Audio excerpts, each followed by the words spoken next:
Hello all, it's KFoged here with episode 5 on my podcast series One and Done, all about one-turning defense and attacking. After a couple of more serious episodes with lots of odds and facts, we are going a little bit back to just having some fun here. We'll do 4 different scenarios, you can say, and try to give some ideas and pointers to how you can attack different formations and try to make people look a little bit out of the box. First up will be a variant of the defense we did see in episode 1, but just with the flanks deeper. Next up is stand firm on the line of scrimmage, but not in the middle, using Juggernaut. Third one is doing again stand firm, but with frenzy, taking a player one back. A fan favorite of a lot of people with frenzy. And next, the fourth and last one is just doing another variant on attacking like a more standard setup, standard defense, but getting 3 dice on the first block, which Elliot was doing in his clan match recently. So I think that was fun to pick up and use as an example. So this time he's been watching the WOD and thinking we can do the same. We just set up one deeper, then everything is fine. The thing is, of course, as you will see in a second, I actually need to use all 11 players, including the ball pickup. So of course the kick has to be in a good spot for it as well. But the idea is completely the same. I need to fill up all the squares. And in theory we probably need guard there.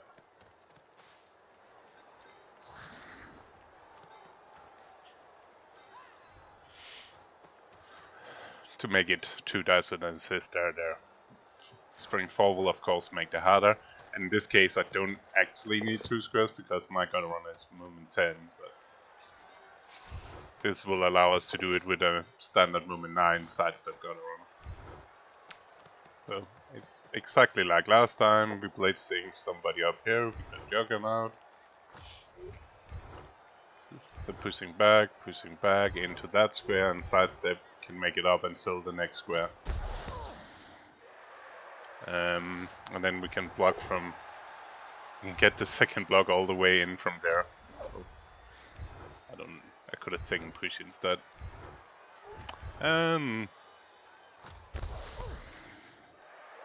this way we certainly get the 2 pushes we need with a standard sidestep gun armor. But as again, it takes all 11 players. And preferable a guard, and it preferable being strength 3 on that player. So it's a bit uphill, but it's more about thinking out of the box and see there's different ways to fill up gaps and do stuff.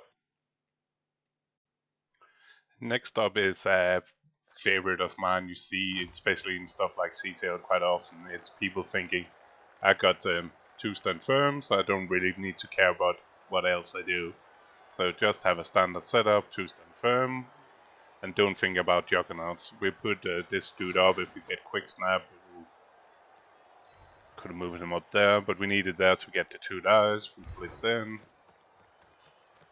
Using jogs. We could take whatever. The whole idea is instead we just use it. The jogs to actually move the player we need.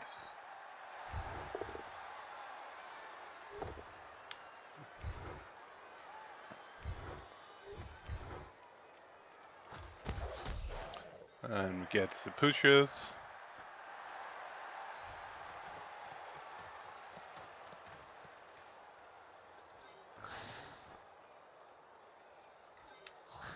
If we had a guard will be in a good spot here, but we don't. Because then he could go there and make it 3 dice.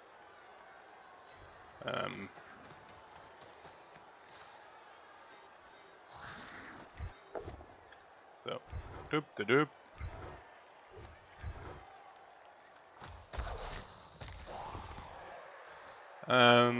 Because we movement 9, sidestep, it works. We could score on that. We could more than that. Now score with movement 10.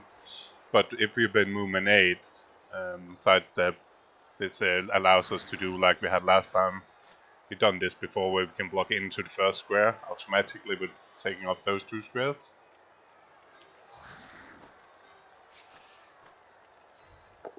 Because we fill feed movement 1086 rats, we can still just go.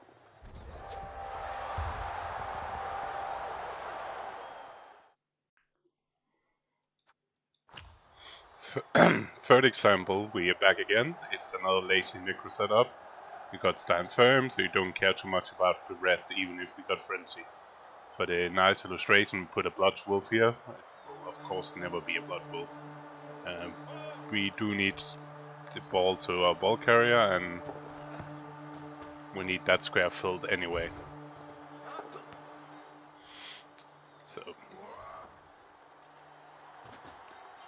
So hopefully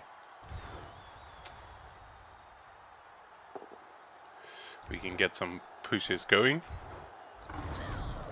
Push into there. We got auto dodge on. What a shame. That will happen in CCL, by the way, as well. Only that square filled out. Dodge is a good thing. Get the push. Putting our ball thread forward. We get a push. We're getting 1 square more forward. And now we need a 3+ dodge, the 2+ into 3+. Get the 3+ dodge. Get a push. Push. Push. Push.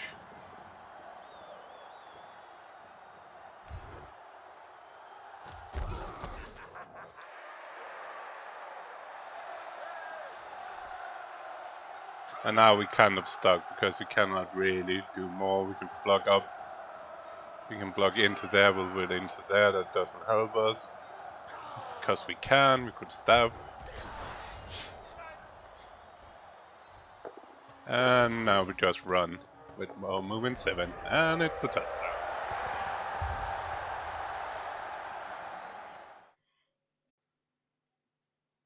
So the last and the fourth defense is a variation of a standard defense with like column behind to make it hard to push around. We got a straddling player over here we cannot use because it's stand firm. The other one's a split out, and then we have the player we're going to use.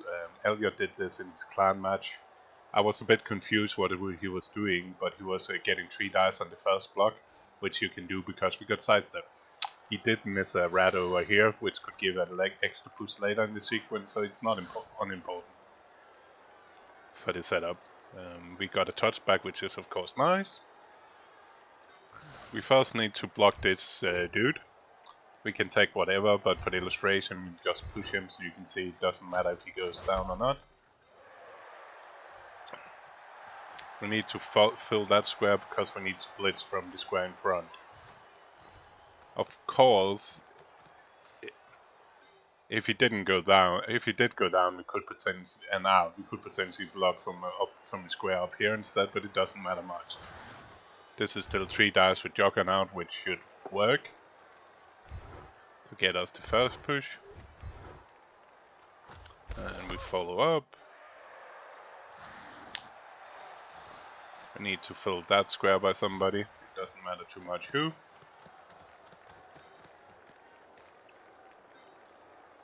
We then get 3 dice with the next one, which is another push.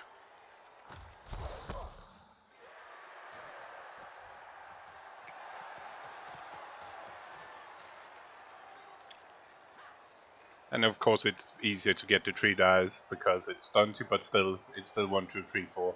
So even against strings 3s, this has been 3 dicing all around. And now movement 8 could do it.